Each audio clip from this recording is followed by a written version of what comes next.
Hi, my name's Kevin Martin. I'm here with the Lake Erie Regional Grape Program, and we bring you our next episode of Between the Vines.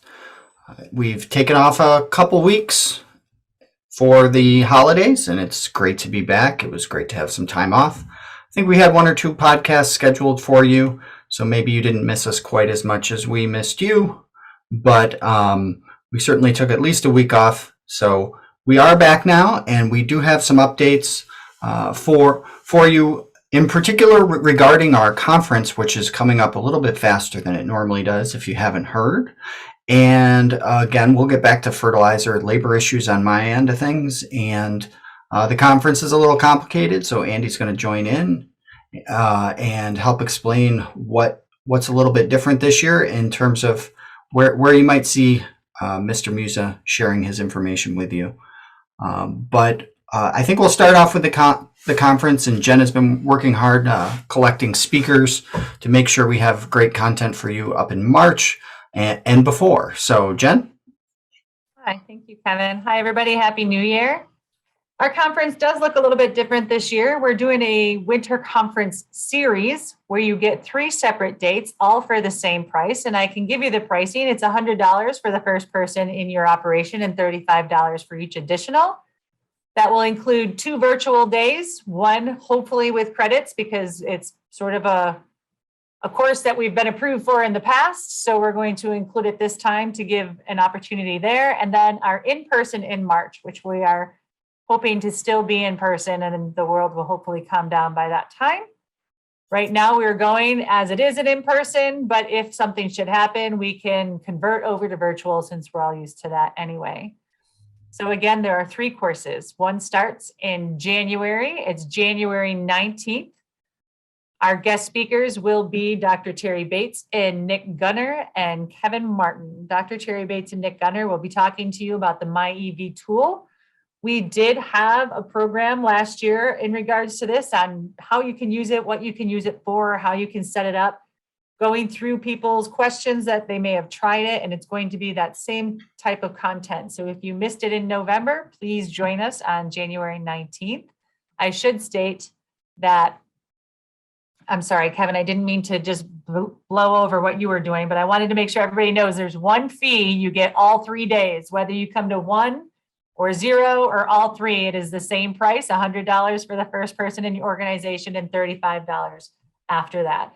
You do need to be in attendance and have your camera on, just like we did for our coffee pots, if you're looking for DEC or PDA credits. And they have been applied for our February date. And as soon as I get all of the confirmations from the speakers of the March date, we are also applying for it as well. So back to what's going on in the content. In January will be the MyEV tool talk. And also Kevin Martin will be giving a talk. I don't know if you want to touch base on it, but it's basically bins versus bulk, a case study, or Costco for college students.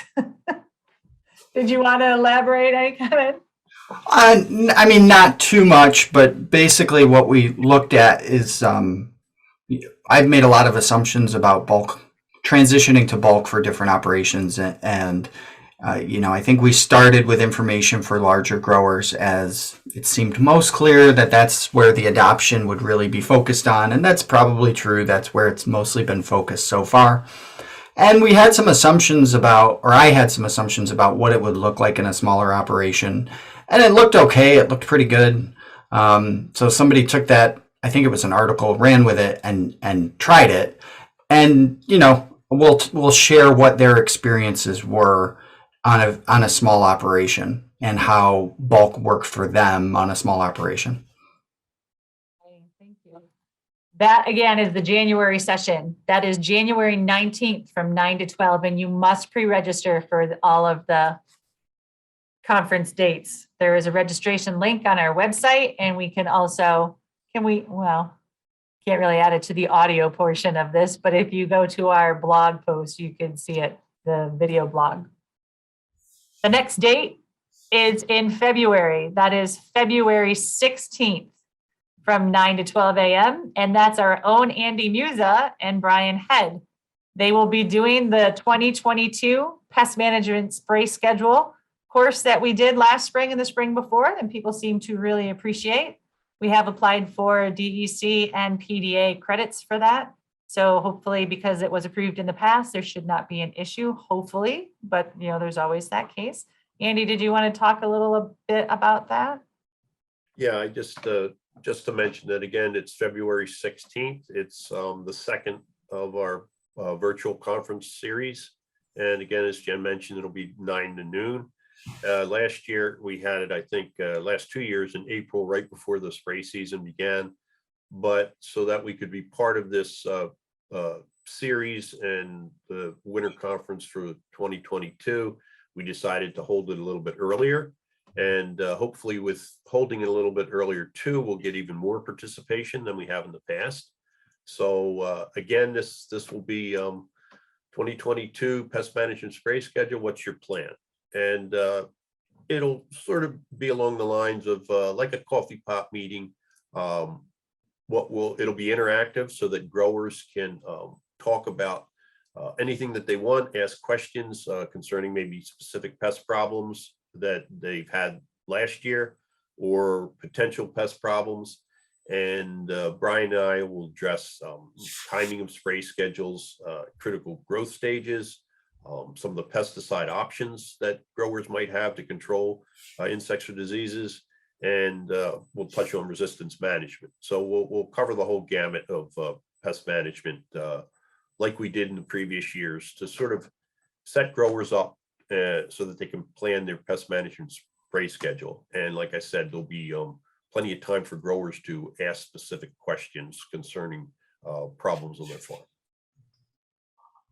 Thank you, Andy. I'm looking forward to that. And I hope a lot of people take advantage of this, because we did run into some situations last growing season where people were like, I thought I did enough, or this was slipping, or that was slipping. So I really like that people have this chance to get together and talk about what was working, what wasn't. Thank you. Yeah, we will be going over, some of those materials that, may be slipping. We don't have maybe definite evidence on some of these materials, but even anecdotal evidence from growers that, hey, I've used this and, it didn't seem to control this specific insect or disease like it did in the past. And if there's some new materials, there may be, a couple new materials that are coming down the pike that are registered that weren't in the guide last year. For instance, one of them would be Gatton, which is a fungicide, new fungicide that was registered actually last year. But by the time we got it was registered and we got the guide in, it was too late to put in. So this year it will be in the guide, but that's one of the materials that's newer that growers might not know about that we'll bring up. And then Brian has also information on some of the trials that he's done on some materials, so he'll go over those. Then the third portion of our conference series will be held in March. It will be March 16th from 8 a.m. to 4:30 p.m. in person at SUNY Fredonia Williams Center, where it has been in the past. And I can just share with you so you have a bit of an idea of what you're registering for, of the content that's going to be presented. We have these. Now I'm waiting back to hear from a couple because it was a holiday. People are just getting in and going through their email. Most have confirmed. We have Dan Olmsted from New York State IPM, and he's going to be presenting on the new NUA website and how to navigate through that and how that can benefit your operations. Dr. Grabe Loeb from Cornell University will be talking. He's going to be presenting on the ongoing research projects that include vector pathogen interactions. A lot of this work he's been doing with Drosophila lately, and I think he may even start, he had asked if he should include it, give us a little bit of spotted lanternfly background. But we have 2 spotted lanternfly speakers coming in since it is now eking closer to us in New York State. Brian Eshenauer, who is the spotted lanternfly lead at New York State IPM program. He's going to be coming and talking about basically where it is, where it's going, how it got there, and then give a history, biology, and impact and management on the pest. And then Eric Clifton, who was working in Ann Hayek's lab, did research with like a fungal pathogen, and I know the name of it, but I'll let him present it all for you. And I don't want to mess it up by any chance. And how that can also be a tool in your pest management when this bug comes to meet us here. So he's going to be talking about that. We also have heard back from Lance Cadle Davidson from the USDA and Cornell University. We'll talk about how the Vitis Gen 2 project identifies and addresses threats from disease. Really cool work that they're doing over there, and how they can improve disease resistance and production efficiency and profitability long-term throughout the U.S. table grape, raisin, and wine industry. We also have Jason Londo, who was previously a USDA, but now is the Associate Professor of Fruit Physiology at Cornell University. And he's going to be talking about his research on bud dormancy and cold hardiness. So I'd asked him to put a bit of a spin with climate change in there as well. And he has information that can be used to refine models predicting effects of climate change on dormancy and cold hardiness in the grapevine. So that'll be interesting to see, especially since we've had some milder winters. We also have understanding soil and petiole tests in vine nutrition by our very own Dr. Terry Bates. And then we're going to do a cover crop case study with myself, Joanne Silly from the New York State Cornell Soil Health Team, and our own Bob Betts. We're going to talk about an experiment that he's been running in his vineyards for over 10 years, where he's had cover crops and non-cover crops, and what we found and what that's done to the soil, what it's done to the vines. Give you a case study review on that. So we still have more to confirm. But as for a lineup, I think we're kind of, Kevin Martin is also, I've almost skipped you twice now, Kevin. He is also going to be presenting with a discussion on current operation costs in our region. No problem. Not intentional. No problem. In addition to the conference, which I think we're all looking forward to, and before we move on to anything else, just make sure you register for that conference, obviously, significantly earlier than you're used to registering, because it does kick off in January this year, and we're already in January. So don't procrastinate too long. Don't want you to miss the virtual part of that conference. I think, everything can be tenuous with the in-person part, especially on an individual level. So make sure you get the content that you're able to get when you can get it. And for sure, I would make sure to meet with us in January, because I wouldn't want to miss that. I think, we haven't had too many opportunities to learn about my EV. It's been a little tricky with COVID, and I think I'd like to see more growers using it. And, these opportunities that we have virtually are, it's a pretty good use of Zoom, because you're learning about stuff on your phone and your computer, and that can be a little tricky in an in-person meeting. But when we get back to in-person, I think we'll do both, so that we can sort of balance that real experience with the technology, and, you sitting in your home using it how you're going to use it when you're not being trained. So I think both of those experiences are good. I wouldn't miss it. So make sure you do register. In the meantime, since it is 2022, we, as we have in past years, have some updates on some labor rules, because they always tend to be timed with the new year. So we have some more information on that. Although not as much information as I would like. So Pennsylvania has kicked off an increase in the minimum wage that affects a few workers. I don't think anybody studied how many workers it's going to affect. They, of course, were not able to pass an increase in the state minimum wage legislatively. So this was done by executive action, which means it only impacts individuals or businesses that are receiving funds from the state, which was sort of ambiguous at first. I was not sure if it included farms that, receive money through a lot of different grant programs, but it looks like it's really focused on, as far as I can tell, focused on those businesses that receive economic development funds. So if you haven't received economic development funds, it does not impact you directly. The one sort of reason I bring this up if we're theorizing that it doesn't affect farmers at all, is, back in 2016, New York State started raising their minimum wage to a higher level. And when that was advertised, it was advertised as New York State raising their minimum wage to $15. So a lot of workers really thought that New York State minimum wage was $15 in 2017, in 2017 on the first of the year.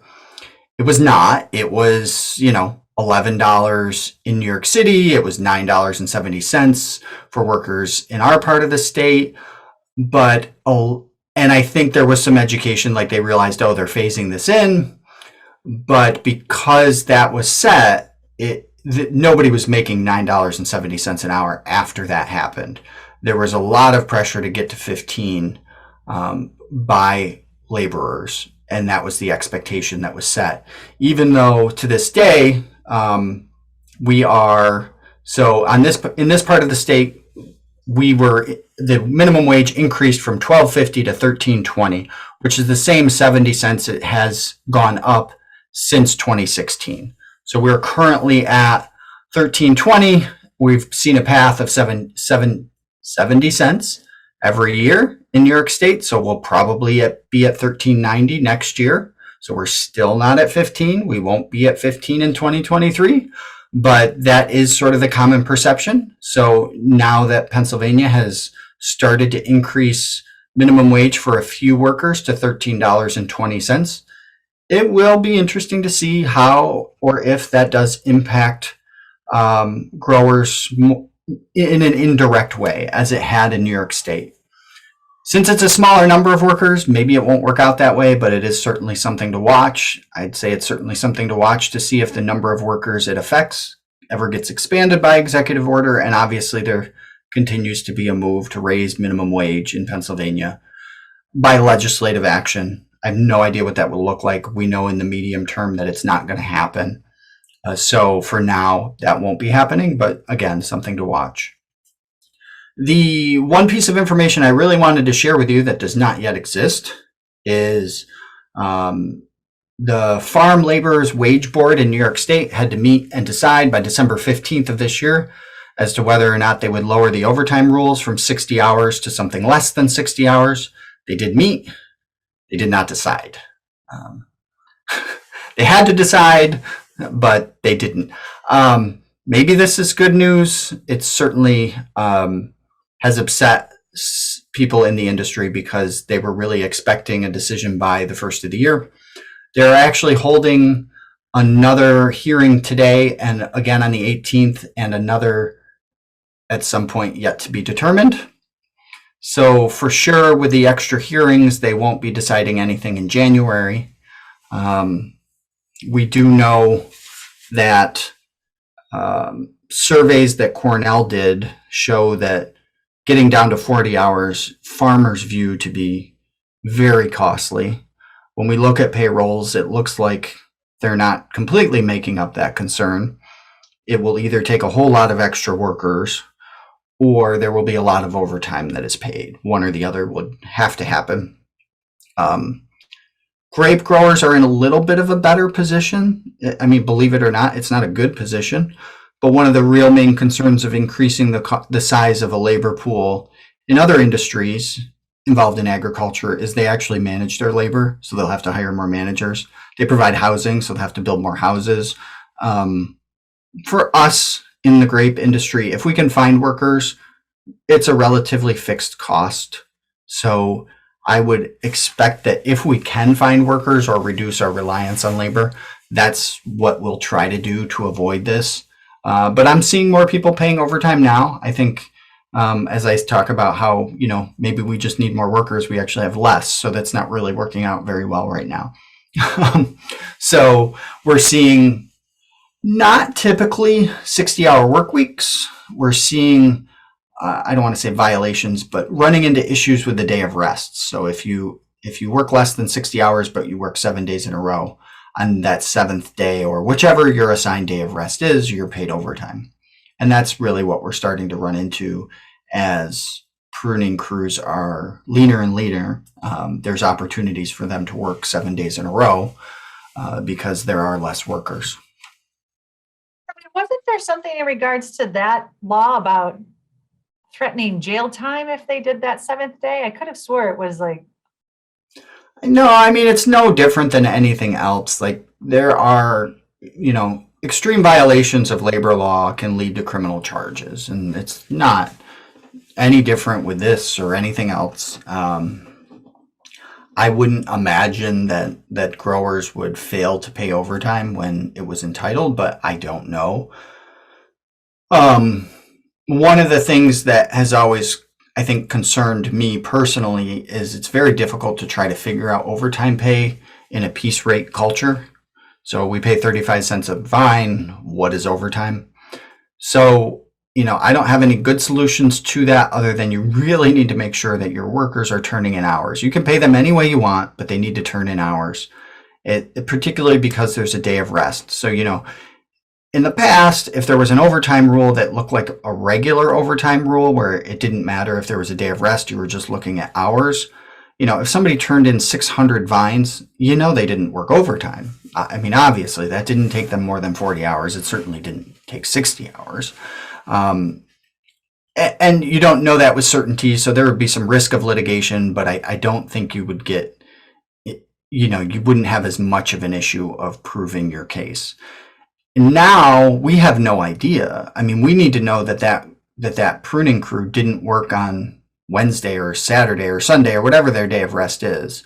And there's no way to know that unless you have their hours each day. It's not unusual to pay overtime on occasion because there's not a lot of supervision happening. It's not unusual to pay overtime on occasion to a worker that has worked 25 or 30 hours. You may only be paying 2 or 3 hours, but you do have to pay overtime. And that's what we see when workers turn in hours on a daily basis. Once they do that, I think sometimes there is some pushback for those really low hour workers to try to avoid overtime. I don't think growers necessarily, I'm not saying they're going to steal and not pay overtime when it's entitled, but I think the general consensus is when workers are working less than 30 hours, we push them to work, less than 7 days a week. But we have certainly seen that happen. We also see it happen during harvest in a really unavoidable way. We have these truck drivers and also small harvesters that, they might have to drive trucks 7 days a week, even though it's only, depending on where the load is coming from, 2, 3, 4 hours a day. That results in overtime because we have a lack of, just numbers in terms of truck drivers. If we had more workers, we could give them a day of rest, but we're, of course, like everybody else, short of truck drivers. So right now it's a 60-hour work week. It was supposed to be decided by the end of last year whether or not that would change, which would be nice because it's nice to have these things all change at the same time if they are going to change. But maybe it's nice that they didn't decide to change it because they are potentially keeping it at 60 hours. I have no idea, and we won't know for at least a month.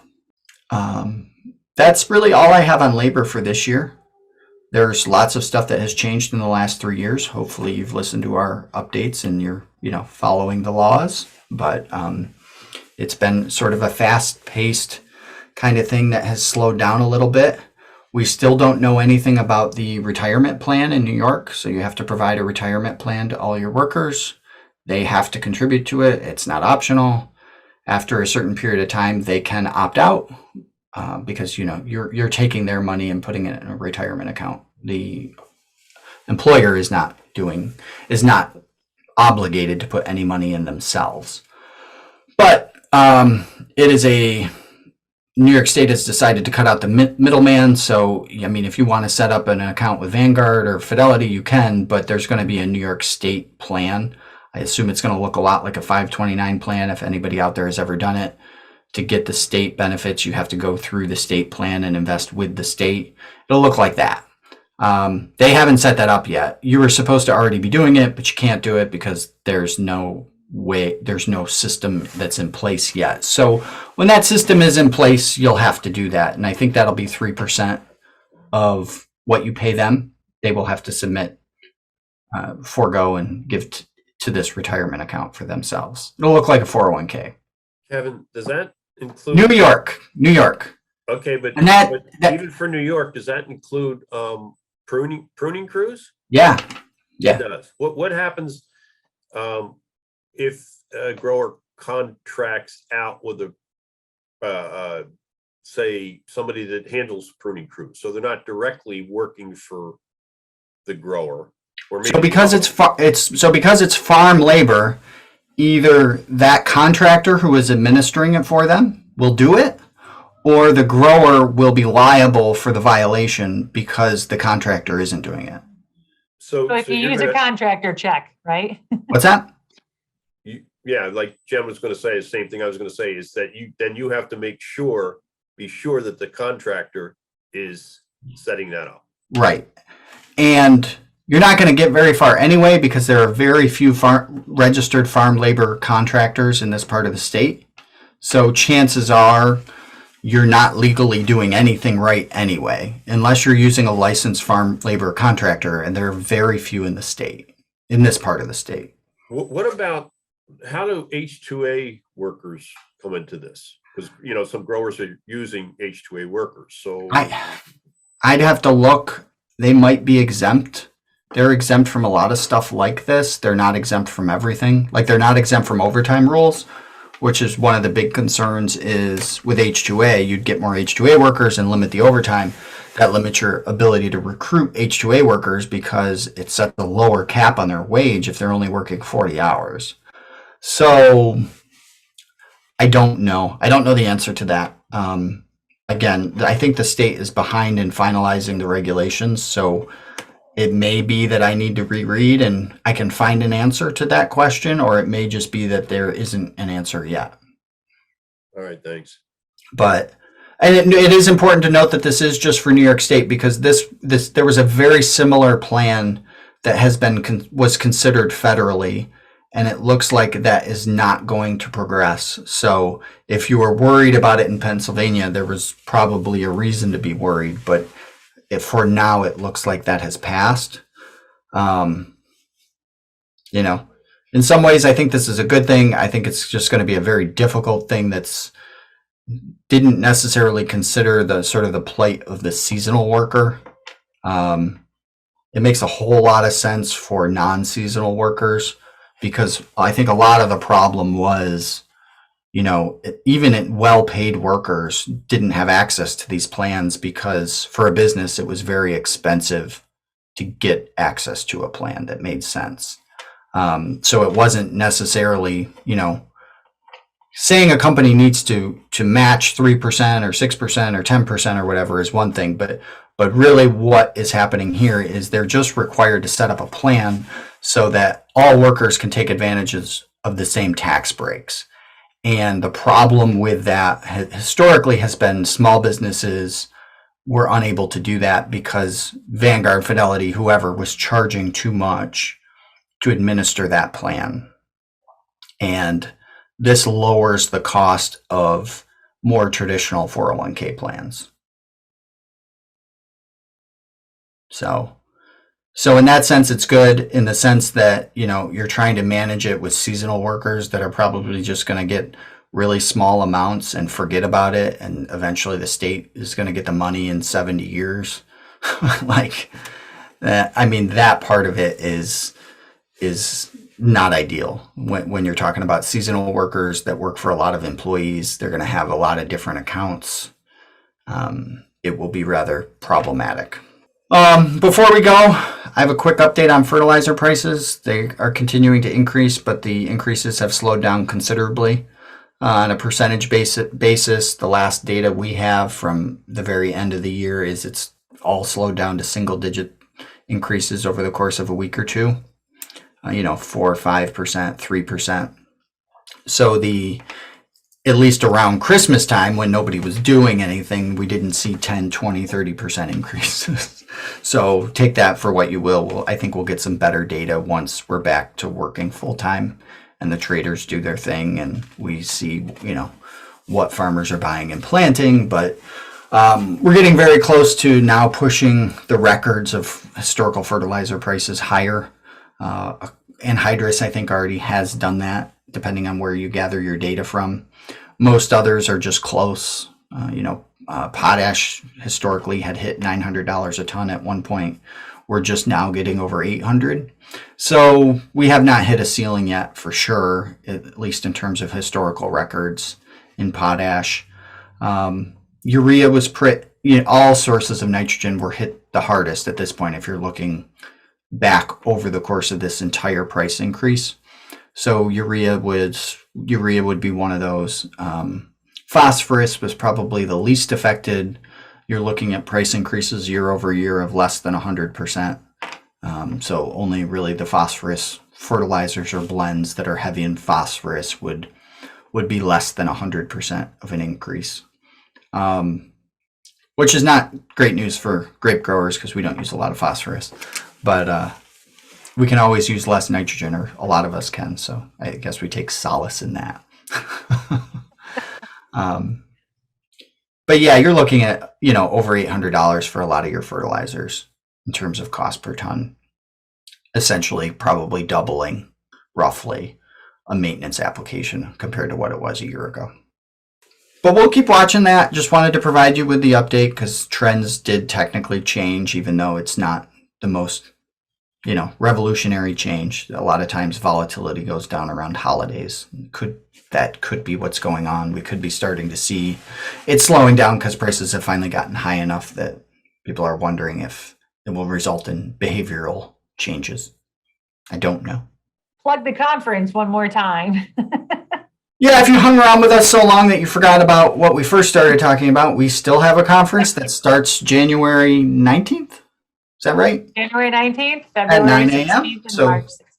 So please register before January 19th. Probably the week before would be great for us.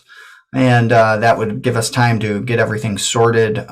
No credits on January 19th, but join us anyway. But you don't have to worry about this complicated, signing in process until your second try when we come back a month later, or just about a month later. There will be some credits. So we know we're asking you to do something a little bit earlier. Maybe you're fresh off of your vacation when January 19th hits, but it'll be a simple one to connect to. It'll be a little more complicated in February, so we can make sure we can get you credits. So yeah, register for that. We'll see you then. And in the meantime, continue to listen and contact us with questions and or topics you want to hear in this podcast. We greatly appreciate that, especially in the winter months when we really don't know what is going on and what we're supposed to talk about. But